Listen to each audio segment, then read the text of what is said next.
hard work and dedication, like a lot of hard work. And also, like I mentioned before, being like, before you start it, just make a commitment to yourself that this is the price I'm going to pay.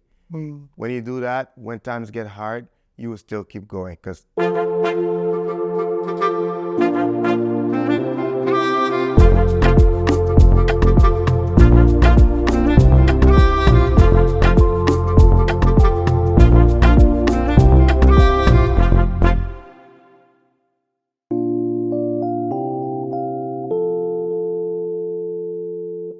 Hello, everyone, and welcome to today's episode of Our Lives Narratives.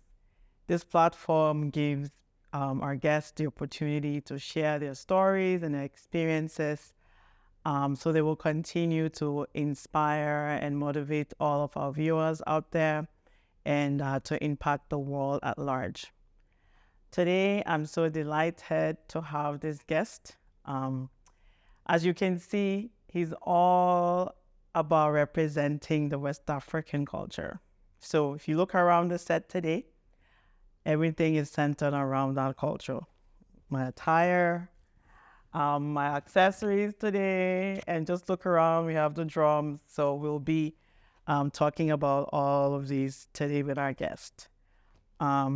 He is co-founder and co-owner of Sangia Academy, and he is the first Canadian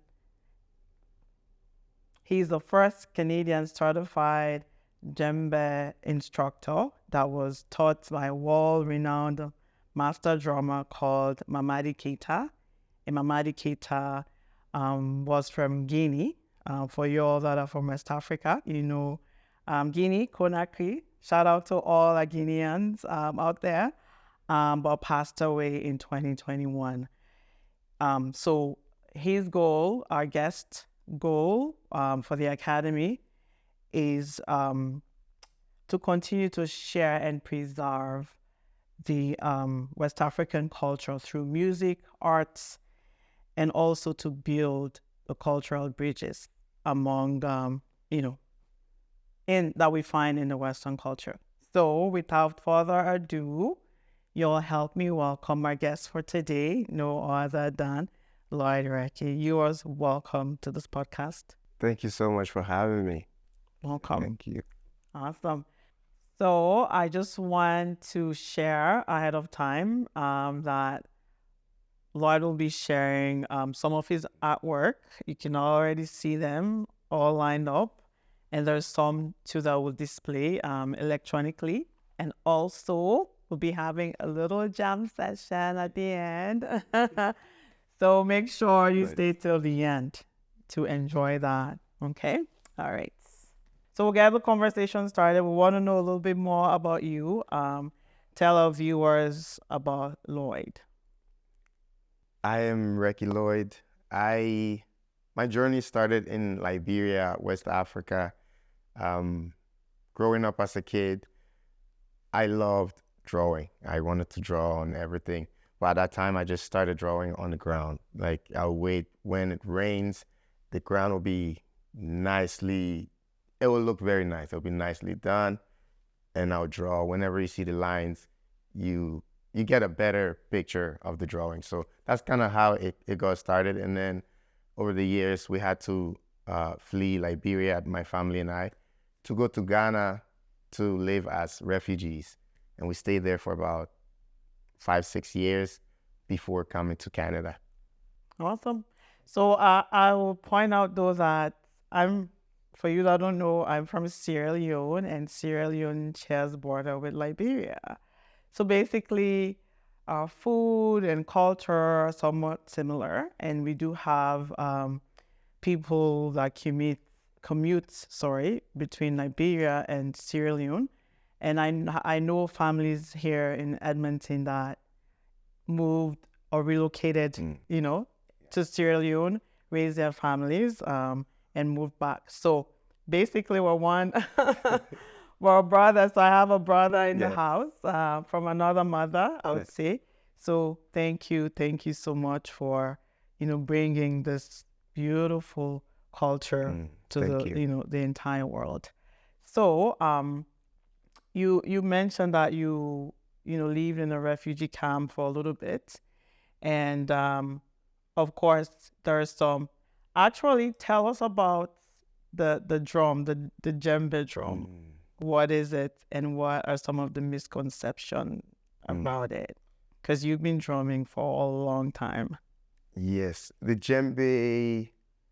Well, first, the name Djembe is from the Malinke language, which means to gather together in peace. So to gather in peace, because they're always gathering in peace when they're playing the djembe, or there's always a ceremony going on.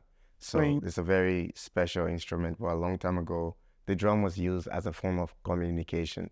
So people use the drum to communicate uh, with the village. So they'll have the town crier. Town Right. crier, whenever there's a um, special occasion, town crier goes out and I would say send out the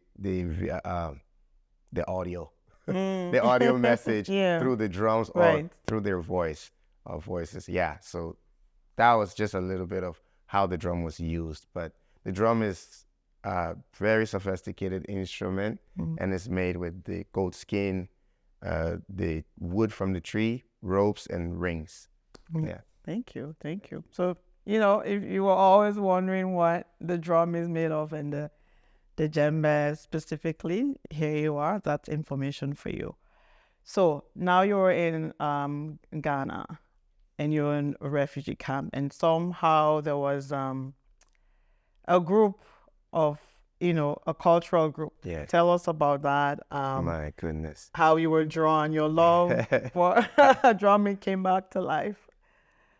It started in Liberia. Okay. Because growing up, when I was a lot younger, we will have some cultural groups. I would say parading. They'll parade and they'll play.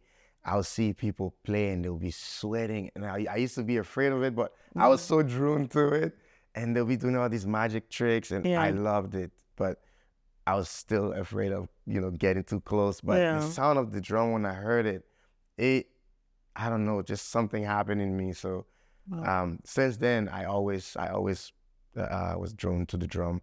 And when we went to Ghana, I heard the drum, the djembe drums being played right beside my house. They had a cultural group practicing all the time, Right. but I wasn't allowed to go in there and play because my mom was very protective, so she didn't want us to go anywhere she doesn't know. Yeah, so I used to hear it all the time, just never really got the chance to play or never really got the chance to own my own drum. Right. Yeah, and even going back in my memory, I remember trying to build my own drum in Liberia using, like when I was 8, 9, using a tin can and a plastic. But every time I do it, it would break every time. So it was kind of disappointing because I didn't have the guidance. But I was always drawn to it. Yeah. Well, amazing. Thanks for sharing that. Thank you. So basically, that passion wasn't just playing it. It was trying to create something that you could call your own. Yeah. Well, now you can get as many drums as you want. Amazing. So fast forward, you had the opportunity to immigrate to Canada, right? You've had quite the incredible journey. So walk us through that journey, how, you came back to bring the passion of drums and art back to life. Tell us about that journey and all what you've been involved in. Thank you. There's a cascade of events, so walk us through that. In Canada, it started in high school at St. Joseph Catholic High School. I heard about a drumming group that would practice every Wednesday. So Wednesday used to be one of my favorite days. They'll practice every Wednesday, and I was like, they said, I'll go to West African drumming after school, and I was like, what, they have drumming here? Yeah. I got so excited. I wanted, because I know when I hear about drumming, I know it was like, drumming with all the excitement. So I was very excited, and I went there, Yeah. and then I thought it was gonna be, people who really know what they were doing, Right. but found out they were all still learning, and it it it brought me back a little bit, so I had to cool down a Yeah. little bit. I was still excited, but not as much. But then I got to learn and made new friends, and then I'll say months later, I ended up leading the drumming group there because I knew just a little bit more about drumming. So yeah, it kind of worked out for me a little bit. Yeah, so who was in a better position to lead than you with all your love and experience that you had to share. All right, well, thank you for sharing that. All right, so you went through high school, you met your sweetheart, now your wife. Yes. Oh, I like that. I like when a man is so passionate and in love with their their spouse. So both of you, God bless you, you had similar dreams, right? Yeah. So after high school, you decided to go on an adventure because you were already doing the drumming, but you wanted to take it to another level, right? So tell us about that story, how you and your wife decided to launch yourself out there to build something that we're all enjoying from at this time. Yes. We met in high school. We were in the same art class. Okay. But we never spoke. I never spoke. I didn't know her that well back then. And then we were introduced through music, through another friend who wanted her to sing on a song I would be drumming on. And then from there, we were part of a youth group that would perform. And we ended up performing in the city for about 7 years with the youth group, like playing African Christian music. Okay. So she was from Mexico singing some African Christian songs. Wow, that's unique. Pretty cool. Yeah. So that's just a little bit of the beginning. And then when we got married, we were working. Oh, we worked so many jobs. Many jobs. Yeah. Oh my goodness. From construction to cleaning, from like so many jobs. And while doing that, we were still doing music any way we can. Because when you're done working, you don't have a lot of time to work on your craft. Yeah. So now when you come home, you have to practice and work on it still. And sometimes we stay up late to like 2, 3 a.m. just still working on that craft. And then she saw a post about Mama Keita teaching classes in Mexico because we wanted to follow him to the United States when he was there. Okay. And it was too expensive. So we decided to wait. And then we were fortunate to know that he moved to Mexico. And so she's from Mexico. She spoke the language. It was a little bit easier. So we decided to quit our jobs to go study West African drumming and dance. And and it started, we studied, came back, and then opened our academy. Okay. I don't want you to skip this part. Oh, yes. Can you imagine just getting up one day and you're flying overseas, right? Yeah. What was that experience like? Because I think that was really brave and scary. And what was that experience like? This is bringing me back.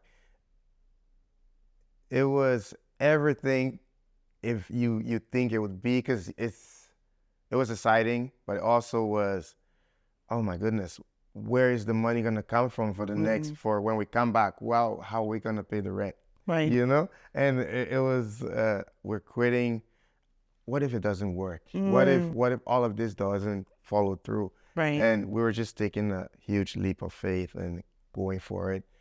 And we're like, at least if it doesn't work, we will live knowing that, hey, at least we tried. Right. Yeah. Right. So it was very hard. We went there and we lived in hostels, and it was hot. We were squeezing in a one bed. It was like one spot, just one little bed, really. Yeah, and sharing one bowl of something. Like, it was very hard, but I'm glad it was, because it really taught us so much. Yeah. Yeah.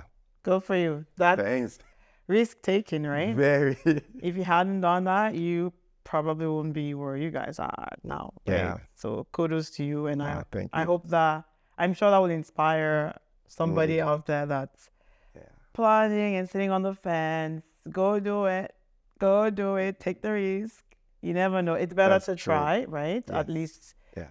you know you tried it. If it doesn't work, then you move on, Yes. right? Yeah. So there's challenges to it, but there's even if you don't get the outcome or that result you're looking for right away, but there's always something you could learn. That's so true. And other opportunities will open up Right. because we wanted to, when we started, we wanted to do performances. We said, okay, performing is the thing. We're going to perform. And Yeah. then we learned later on that we can still perform, but that's not paying the rent right now. Teaching is. So I was already teaching. So I'm like, I just put my focus a little bit more on teaching Right. while we're still performing here and there. But now we're making a living off of doing what we love now, like fast forward in the future. Yeah. That's amazing. So leap of faith, taking the risk, and now you've built something for yourself. Yeah. Like Not you're alone, with my with the my team. wife and Yeah, the your team. wife Yes, and the yes, team. yes. Exactly. So that's amazing. We need to hear more of those stories, and that's what this platform is, all about. So I did mention in the beginning how I met you. So going back, you collaborated on the African video with my husband, Yes. Wanduni. Yes. That was the first time I, came across you, and such a beautiful like the performer, because you're like the highlight in the beginning, like how you were like in the drum, and it was phenomenal.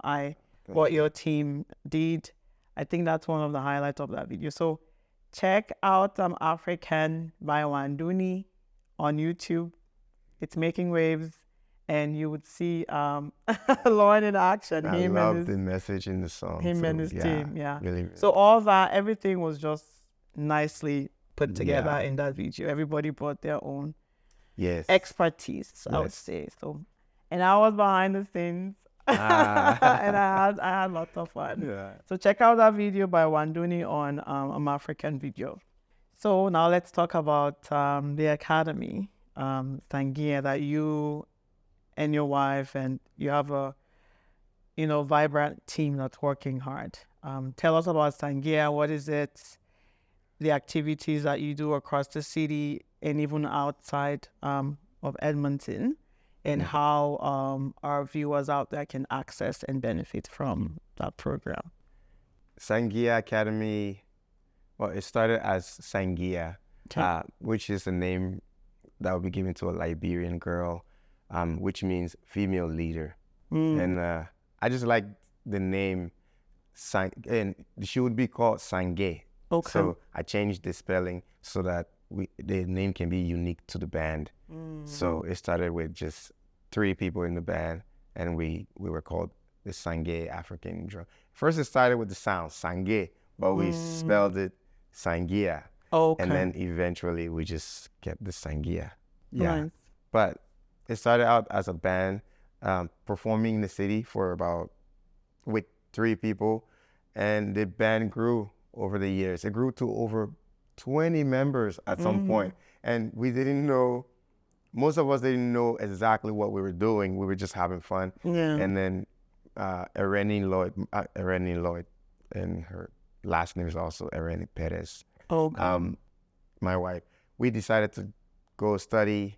After studying, we came back and created Sangia Academy, which teaches West African drumming and dance. And we also we run so many different classes as well. Okay. Yeah, but it started out in that way. Yeah, with the band, and then we went into the academy.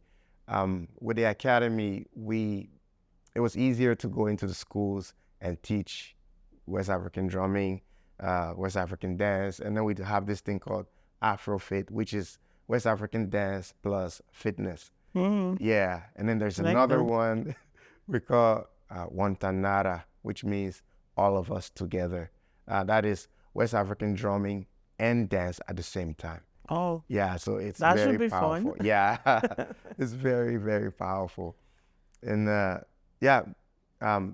we started the whole thing just because we love music. But then as we went on teaching and working in the schools, we realized, oh, there were some challenges, we were facing.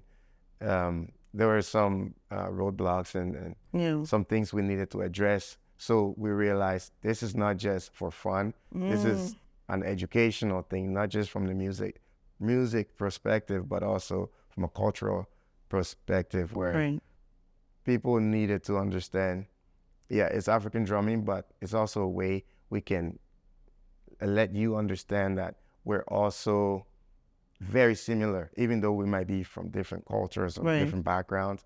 We are very similar. So we use that message and we put that into music, and we kind of, try to teach that to the schools. Yeah. And eventually people started catching on and they started getting it. Because at the beginning, we were not welcome in. I would say we were welcome in the schools. The school board would welcome us, but it was a little bit harder at the very beginning. And then some classes I would go in, the kids would start crying right away. As soon as they see my hair, to see me, the kids would start crying. They wouldn't want to come in the class. And it was tough. Sometimes some students will make comments, like I won't say now, but they would make comments and it was like a joke. And sometimes it was just brushed a little bit. They were not punished for it, you know. But over time, we kept working, and then people now are seeing, okay, this is actually an educational thing, and it's more than just music. Right. Yes. So I'm very glad. And then the Black Lives Movement picked everything up, and now we're here. Awesome. Wow, that's quite powerful. Because you started something that wasn't known or common, right? And that building phase is always difficult, right? But you kept spreading that positivity about the culture and how music and arts can bring people together, right? Yes. So now you're seeing that result, like the outcome of all of your hard work, right? Of pushing through, pursuing your dream. And now you're going into schools and so, speak to our viewers out there, especially those that are in Alberta, because we need that movement that you and your team started. We need to continue to, go on with that movement, right? Yeah. How can they kind of like advocate for, this, our culture, our beloved culture, to continue to spread out there in terms of, because you don't do individual. Yeah, it will have to be like a private class. Right. Yeah. So private or schools. Yeah. So I guess I would say to our viewers, go knocking at your admin's doors, right, in your schools, your kids' schools, so that they can, you can introduce what Sangia is doing, and they can invite Sangia, because they hold workshops for kids, and our children that are in those schools can learn a little bit more about the culture. Yes. Right. So I encourage you. I'll be doing that at my son's school. All right. Yeah. So the building phase, like I just said, is always difficult. Right. So thank you for, your persistence and, the courage to continue to push through all the barriers. It was hard. It wouldn't have been possible without a really good team. Like my wife plays a huge role in that, and she's my partner that we talk about everything about business, like just how you and your partner always work together. Yeah. So we talk about that, and we're on the same page when we're moving forward with art, music, dance, everything. And then we plan out everything, together, so that it's a little bit faster. Sometimes you think working by yourself might be faster, but working with other people and just getting that support and help. Yeah, because there'll come a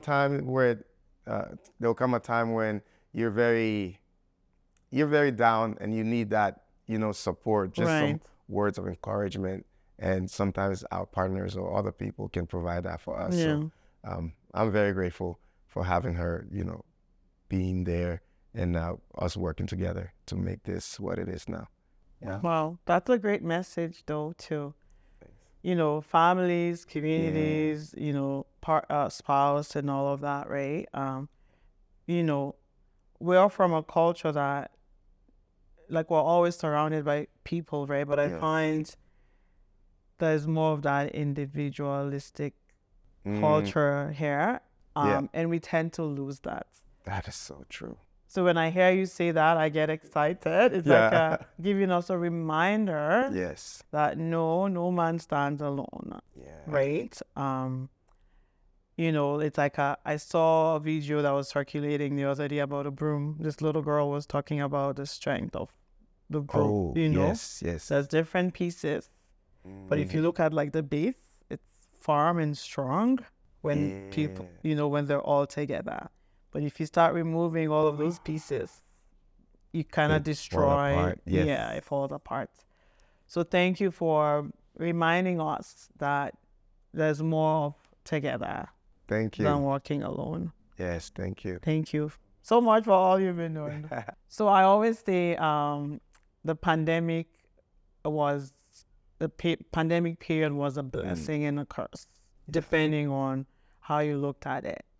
For you, I would say half and half, but you made the best. Like you took the advantage to use that, I would say, downtime Yeah. to your advantage.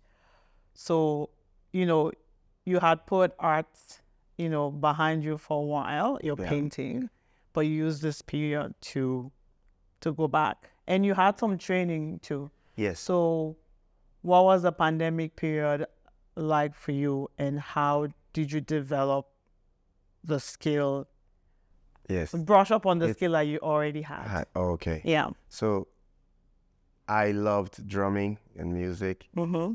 and I actually started with drawing. Mm. So drumming was always in my heart, but then I never had a drum, so the drawing was first. Was Right. the first Your first skill. love, you said. Yes, the first love. Yes. Of And- art, I guess. Yeah. And I would draw. Like growing up, I would draw all the time. I would even lock myself up in the room and draw for hours and hours. So sometimes when people see things, they think it just happened.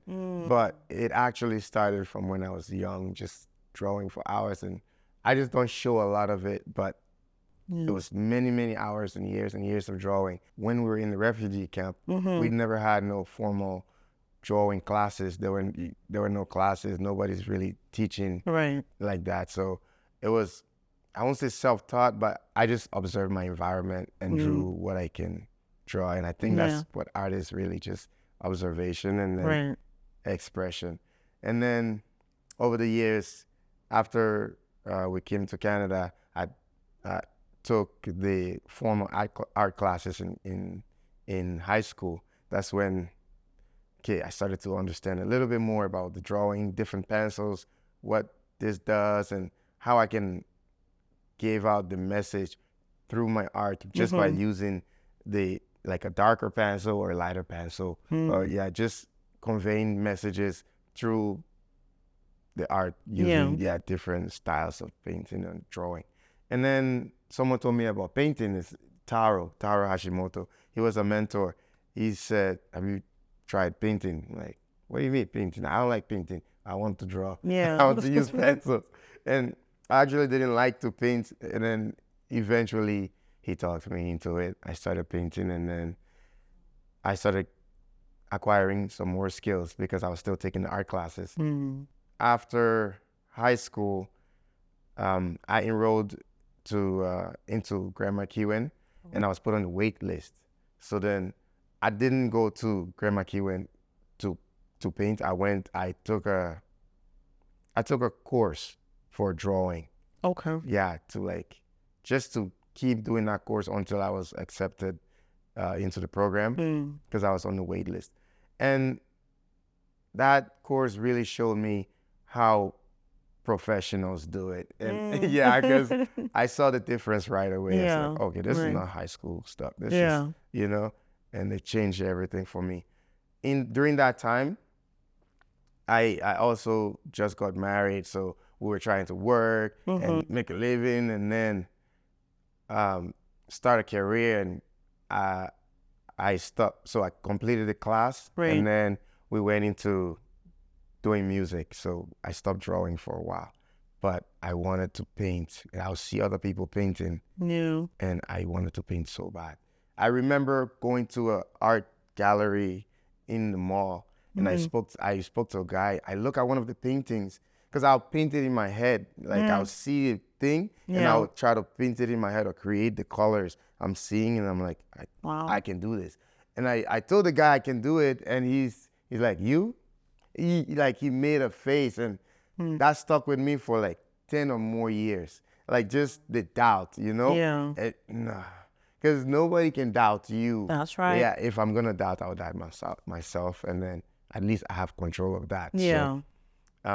So that happened, and then the desire to paint was still in me. Yeah. But then we transferred that to music, and then did music for a while, and then COVID happened. And then it brought us back, which opened the doors for so the musical doors closed during COVID, and then it opened the artistic door, like the painting, the doors to paint. So I started painting again. I started taking classes, because I wasn't painting like this. I stopped for 10 years, so the skill wasn't there. And then I just remember I wanted it so bad that I remember that conversation with that guy saying, you can paint this? Okay. And I'm like, oh. So I took that and other things, and I just used that as a fuel. And The anger fueled the desire. Nice. I like that. And I would practice and practice. I did so many courses online, just practicing just to find the answers. And then once I kind of got an idea of what they were doing, I put hours. Like I would paint for 21 hours some days. Like 21, not in one spot. I'll go eat something a little bit, come back, and but paint for the whole day for like weeks and weeks and weeks. Some 8 hours every day. I'll paint 8 hours, like every single day. Because then I was watching other videos too, and they're saying, if you want to do this, this is what the professionals do. I'm like, okay, so if someone is really good and they're doing 8 hours, I have to do double that time. And that scared me. I'm like, I'll start small. So 4 hours. And then it didn't just went to 8. It didn't just go to 8. Little by little, it started to get better. And I started to see, okay, so it's just practice. That's in one word, practice. Yeah, practice. And more practice. And then just making a lot of mistakes. Yeah. So that's what it was until it became this. And now, Beautiful piece of work you've got there. Wow. So I guess you it doesn't mean that when you have the gifts, it's just gonna show. Yes. There's work, a lot of work, and there's a lot of people out there that have similar gifts. Yeah. So it's like you're in competition with them if you want to stand out. So what that means, you got hours of practice, just being meticulous, and that's what I've sensed about you. Like you're almost like trying to perfect that work. So it's not one day. It's a lot of work, sleepless nights, right? And building yourself, acquiring the skills and the knowledge to perfect the skills. Yes. Right? Because before you already have the gift, but then going through all of those courses like just helps, to know how the pros are doing it. So you can go, get into competition with those people. Yeah. Right? So I really like that. Yeah. Thank you. It's very, very, I would say it's knowing the price and agreeing to pay the price. So when I say price, I mean when people want to be really good at something, they don't understand that there's a price to pay. So for me, the price to pay for this was a lot of back pain. My eyes, like I use glasses, but I stop using it and then I go back to using it. But my eyes will get super red from the fumes. Wow. Red and like just focusing on the stuff for that many hours. So that's the price. And then you wake up with the blood, like what they call it? It's like red, Yeah. very, very red. My corneas are all messed up. But you wake up in the morning, you still got to go in there and do the thing when you don't want to do it. Yeah. And that was the price. So I said, this is the price. I'll pay the price.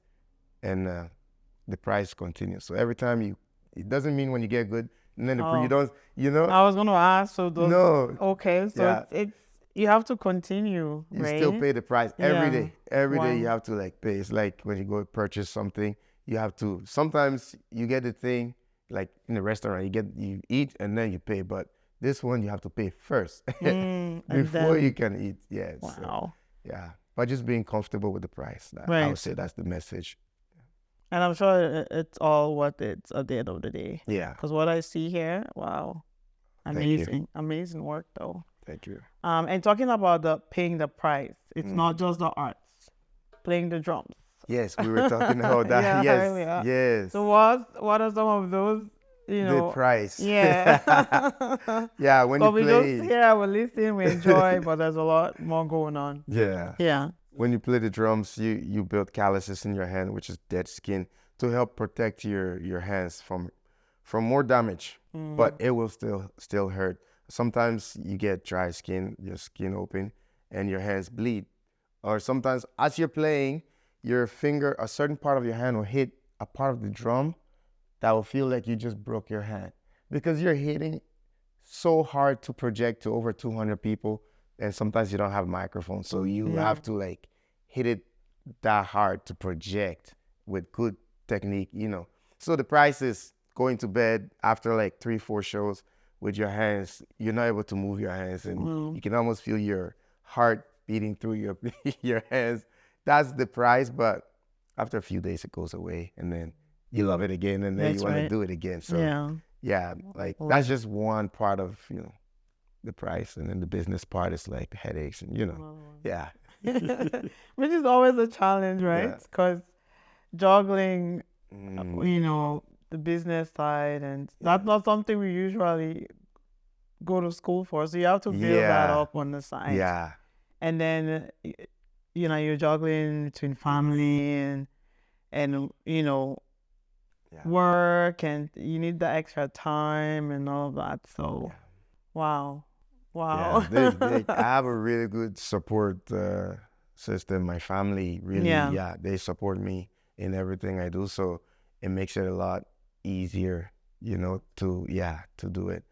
I'll say at the beginning it wasn't too easy. Yeah, Like you get I those can doubts, imagine. Yeah. People will say, "You still doing this thing?" Yeah. Well, they should see you now. And so it's one of those. But then Yeah. Wow. And you have you already spoke a little bit about your wife. Yes. Tell us about your kids and how they've been They- supportive, and how do you see Oh them my being drawn to all of your work, you and your wife's work? So when my wife Rennie, when she was pregnant with the first kid, she would drum and she would play and dance with us throughout the pregnancy. It was easier for her. Right. She said it was a Okay. little bit easier. So the kid, he grew up, when he was born, he grew up just loving music and being part of that. Yeah. And then the second time she was pregnant, it was completely different. She couldn't do all of that, but the kid still loves music, and he still wants to play, and both of them are involved with drumming and dancing and just music. The second kid, his name is Sekou, which is the name of the concert we had.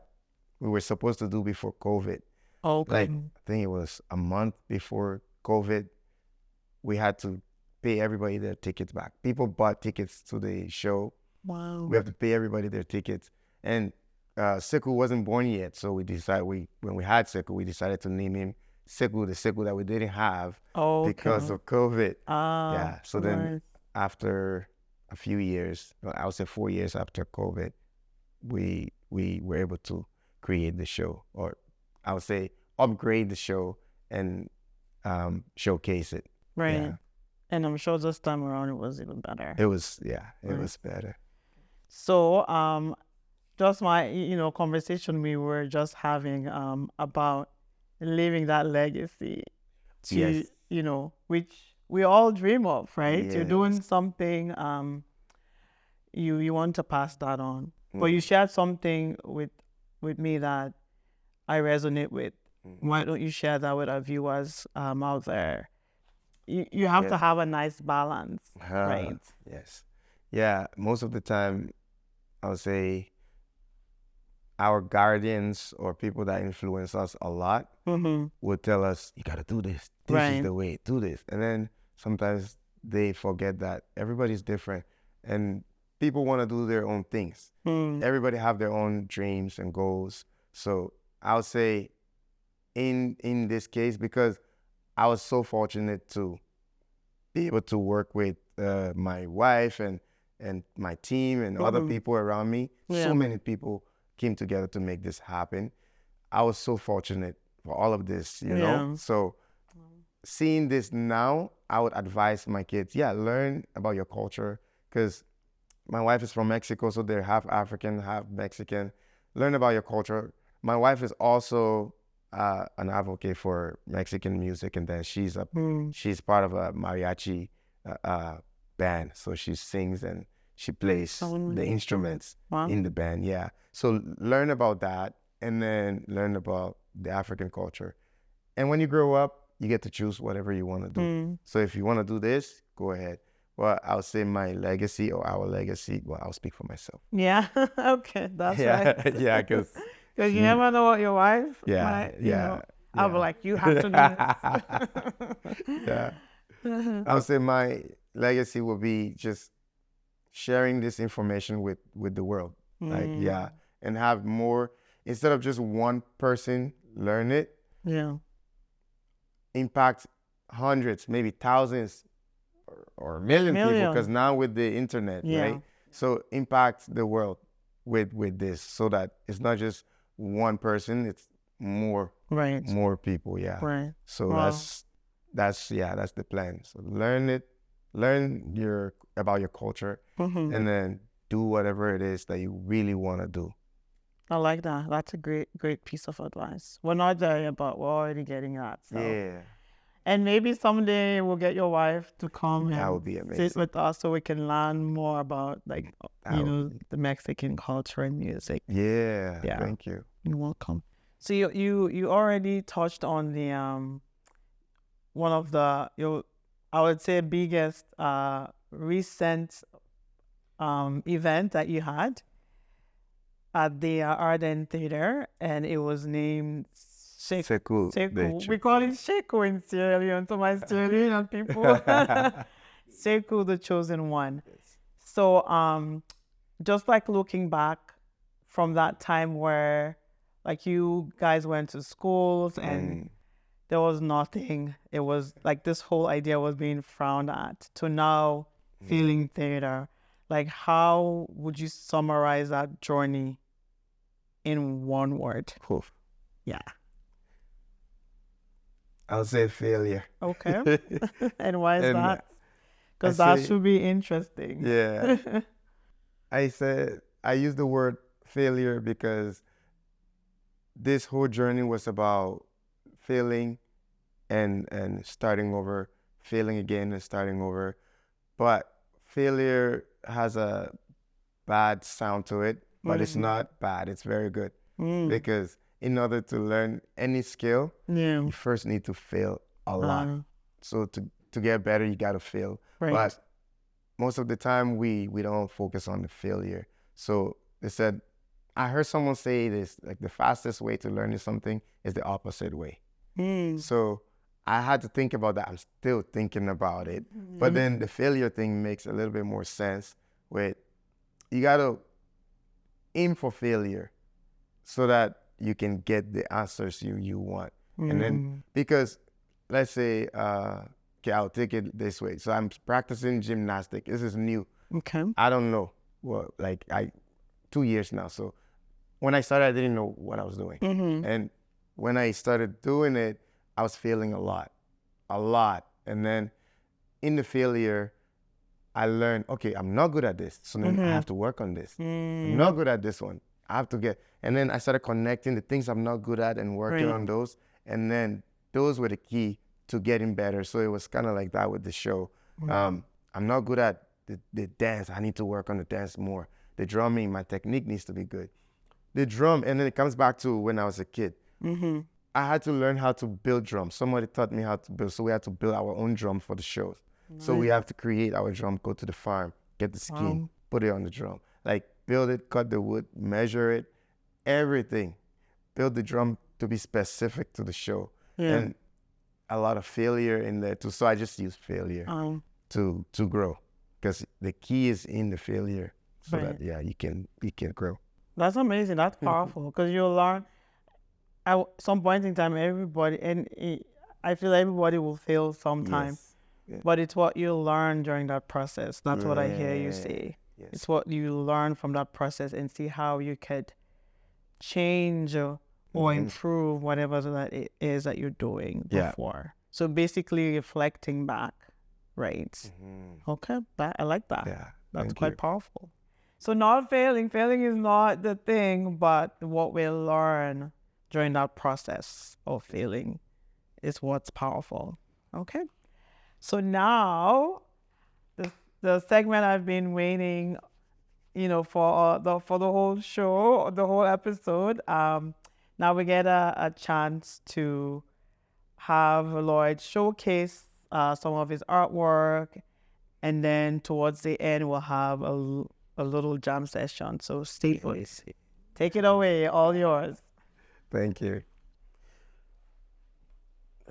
I'll start with this. This is called the Dreamer. With every dream we have that time where we have to start the thing. You have to start the dream or get started on it. And that's the hardest part, because you have to be really, really strict with doing the things you don't like to do. So this piece is talking about the dreamer blowing on the fire, like pretty much the fire or the smoke represents the dream.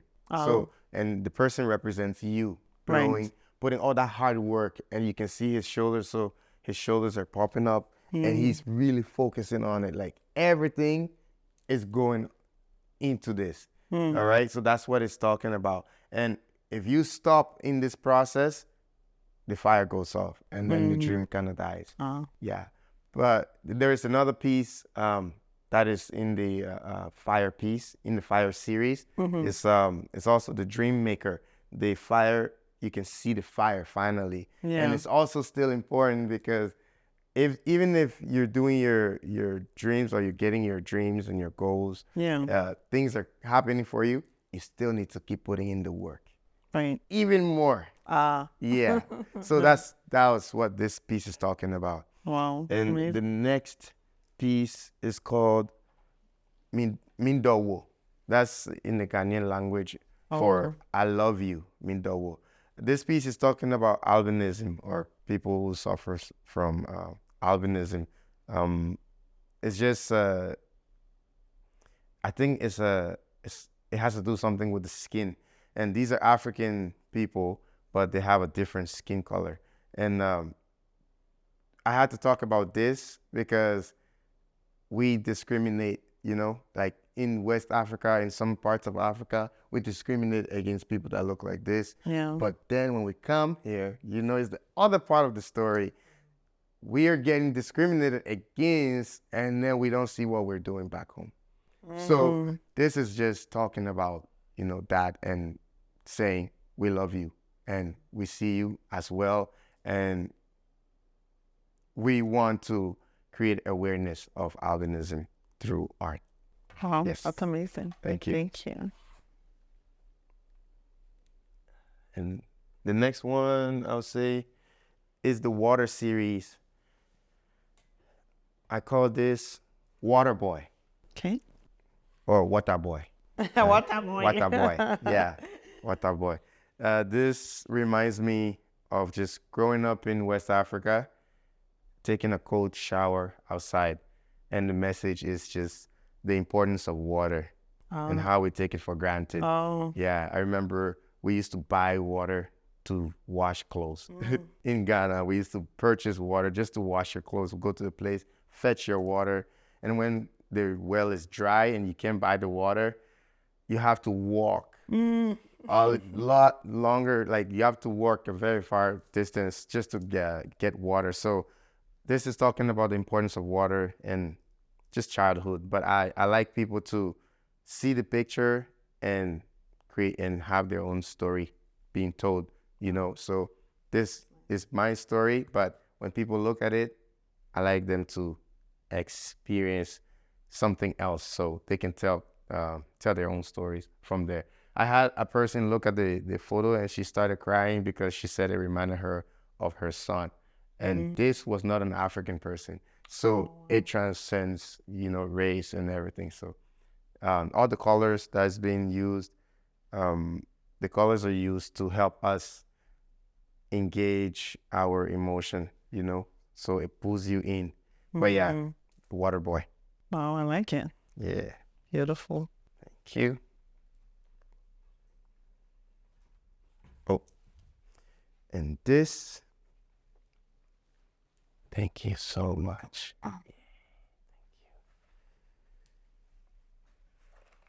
This is called Mama Muso. It means grandmother I think in the Gambian language or from Gambia. Oh, Grandmother. Mama Muso, I really had a lot of fun painting this one because this painting broke me. yeah. And it built me up because you suffer while you're creating all the colors and all the details and everything. It really took me to a place of, oh man, can I do it? Am I gonna do it? Am I gonna finish it? Yeah, so I went through all those emotions, but the idea behind this painting is the love for our grandmother and all the wealth of knowledge they have and what they bring to our lives and our kids' lives, you know? Right. So we really appreciate our grandmother. So this is for all the grandmothers out there. And this is part of the water series.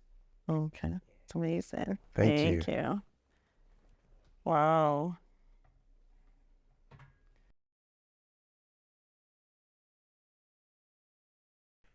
This is called Ereni because that's the name of my wife. I saw a picture. A really good friend of ours took a picture of her. I have to give credit to the photographer. Soft touch photography. I saw the picture and I painted the picture. This was an experiment. I just wanted to test my skills and try to take it to the next level. And this really helped me with that. It was very, very difficult, like getting all of this, because I remember painting the entire face and then it was orange. I had to go back. And this one, I took 150 hours I put into this one. Yeah, it's this big. And it was, that was my, Yeah. yeah, 150 hours. But I was still learning and trying to time myself to see how fast I can do it. Yeah. So everything I was timing, practice, timing everything, to see how fast I can do it. But yeah, this painting helped me open up to do the other paintings as well. Amazing. Wow, 150 hours. Yeah, that was. Wow.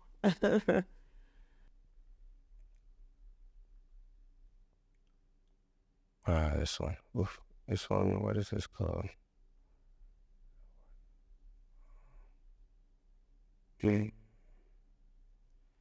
Wow. Wow. This is a part of the Scar series. Okay. Yeah. Tribal markings. This is a part of it. This piece is just talking about the other side of the tribal markings. So tribal markings, people use it to identify themselves as part of the culture, as certain tribes that they're from. It's like your name or your identity. A long time ago, it was very popular, and it's really, really cool. But the other part of it we're learning about is people. Some people have their faces marked up, and they don't like it. But I would say it's such a powerful message to everybody. Like, it's such a powerful identity. It's like not being black and not, feeling like you're black, but you're black and you feel it. So, and you own your blackness and you live in that space, So I would say tribal markings. Some people wear their tribal markings and they enjoy it and it's powerful, and other people don't like it because they feel discriminated against, and they don't like that part of it. But that's just a piece of the history, like I was trying to share and explore in my art. But yeah, there's the good part, and then there's a part that the people that have it, they don't feel it, they don't like it, and the other part that's like very powerful, very strong. It's like, I feel it, this is me. Right. Yeah, so there's positive, negative, or yin yang. Yeah. Yeah. I like it. Yeah. Nice. This is Bill Mitchell. This is my initiator. He taught me how to read the West African drumming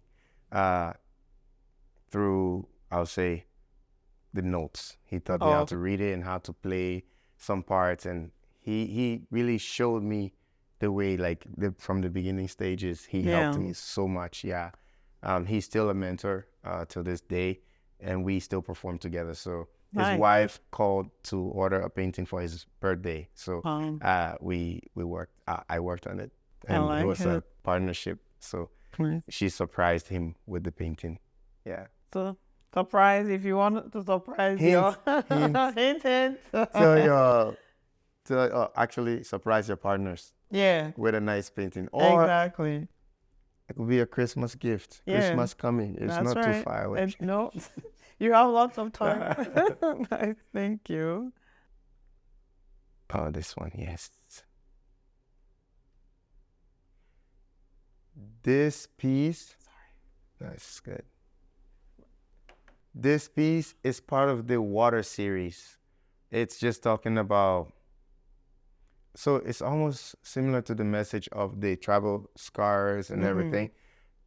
Being in your skin, this is the emotional part, where because it looks nice, it looks like she's okay, but you can tell that she's covering up. Yeah. It's just a physical message to convey an emotional feeling, like a feeling. So we can't see the feeling, but we can see it on the body. She's digging in her skin because she's not comfortable, and I can only speak for myself. So growing up, I was picked on a lot with, how you look and this and that. You're too this, you're too that.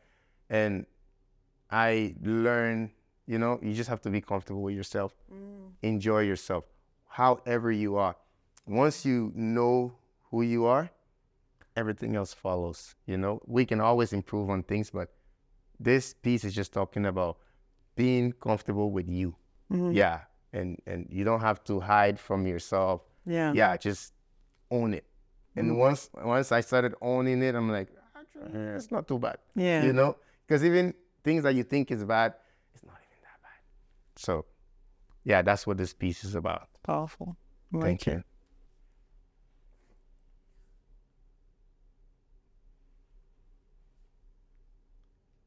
This is called the Dream Maker. That's the other half of the dreamer painting I was talking about, when the guy was blowing on the grass. Yeah. And we just had smoke. Now we have the fire, which is your dreams are coming true. Things are working, it's going good.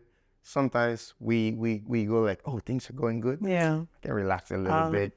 The fire will go off. So he's still engaged. He's still looking at it. He's still putting time into it. So the fire is on, but never stop watching it and nurturing it and letting that grow. So that's what this painting is talking about. Always keep going for your dreams, even though you think I can take a break here. Yeah, we take breaks, but go back to it. Yeah. Right away. Don't get complacent. Yes. Nice. Okay. So this is also part of the Tribal Marks series. So I picked this photo because he's smiling. So this is the other side where he's living it. And so there are markings that are emotional and that we don't see.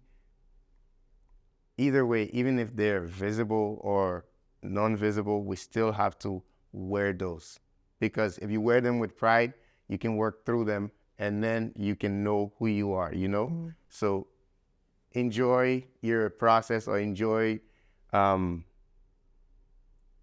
everything that it comes with. Going through the emotion. Because they say when you're going through fear or pain, go through it and it will pass. And then you get to the happy side or whatever you want to get to. But this piece is talking about, your physical scars or your emotional scars, wear them and wear them well. Yeah. With pride. I like that. Wow. Oh my goodness. That was amazing. Amazing. Lots of lessons, lots of advice. We didn't even need like a special advice segment this time, but thank you. Thank you so much for bringing out all of these stories through your artwork. Thank you so much. Appreciate it. Wow. Great platform here. So you see, there's lots. If you're looking for a good artwork, all of these, like, he puts all of his time and thoughts into every movement. So let's support him and reach out and get, like, if you're into art, you're looking for artwork for your house or your home, or friend or gift, check Lloyd out. Reach out. Thank you. And we do custom-made paintings as well. So some of those paintings that you see, they could be of your family members, you and your family members. So I'm able to make a painting for your family members to the level that it looks like a photograph, and I can make it a little bit simpler. So it's up to you, however you want to surprise your family members. Thank you. Amazing. Thank you. Okay.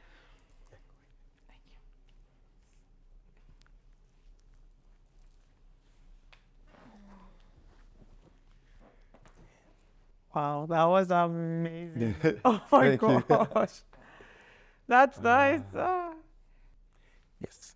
I have something I wanted to give to you as a present. Okay. I'd like to give you the Mama Muso present from the water series. Awesome. Yeah. Thank you. Thank you. My gosh. Thank you so much. More artwork for our home. And I remember my grandma. That's so cool. And my mom is a grandma now, and I see twice. I see just her interaction with our kids, and my mom gives so much. Yeah. If anyone's watched season 1, my mom was one of our first guests. My mom is completely blind. But she still finds ways to give back to everyone around her. So this is not just for my grandma, but for my mom as well. That is our grandma. My gosh, wow. All the grandmas. Manuni's mom, she's not here, but she's a great grandma as well. So we dedicate this to all of our grandmas out there, man. Thank you. This means a lot. I really appreciate it. Yeah, thank you guys so much. Sorry. Oh my gosh, wow. This is... Thank you. This is heavy. It just got heavy. Yeah. Oh, wow. Thank you. All right, so we are going to go into a quick jam session here with Lloyd. So, you can move to the beat, get up. This might be an exercise moment for you, so enjoy. and we'll have Lloyd Right. introduce the space. Yeah. Thank you. I'll be playing the rhythm called Casa. Casa is a harvest rhythm. They played when people are working the land. So there are different versions of the song. So when the rhythm is being played while the workers are working, the drummers will watch the workers and see who's working faster. And when they see that one person is working faster, they change the song to Casa Soro, which is a faster version of that. So then they encourage everybody to work faster, and the work is done as a community. So this would just be Casa harvest rhythm. Nice. I like that.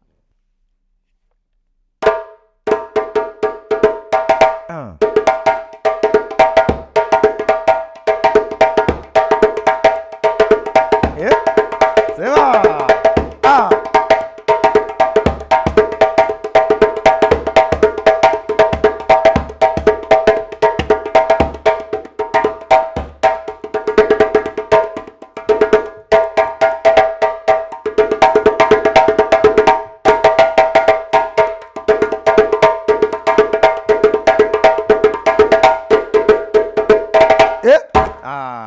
Wow.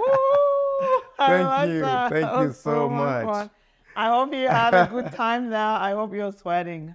So go and check out more of these performances of Lloyd and his team. Hope you enjoy that. I did. Thank you so much. Hey. Thank you. Thank you for having me. You're Wow. welcome.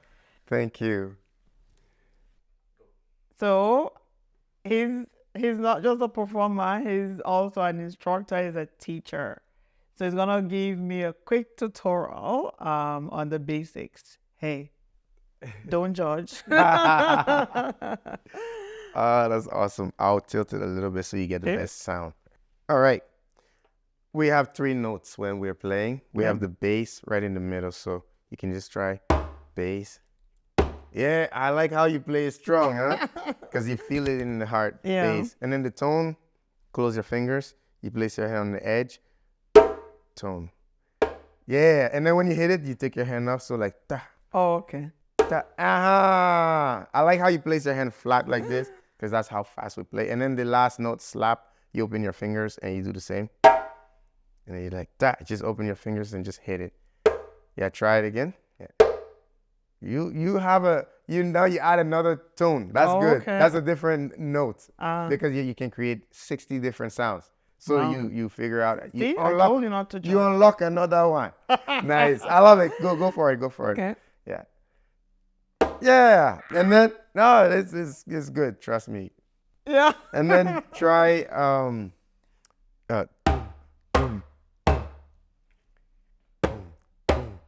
hey, and then the next part goes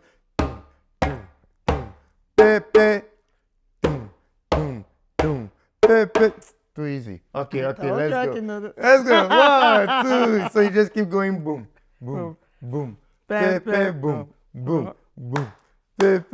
See? Kodumpa, kodumpa, kodumpa, kodumpa, togumpa, pa, pepe, togumpa, togoda, pepe, ta, take it out, take it out. 5, 4, 3, 2, 1. Okay, that was cool. You nailed it. So much fun. Wow, Thank natural. you. You just jumped right in. That. Oh, I love it. Thank you. Thank you So much. Oh my goodness. Oh, all right. This is one of the. I think this is the most fun I've tried I've been on this platform. Thanks for joining us in this segment. Woo. Check it out. Try it out. All right.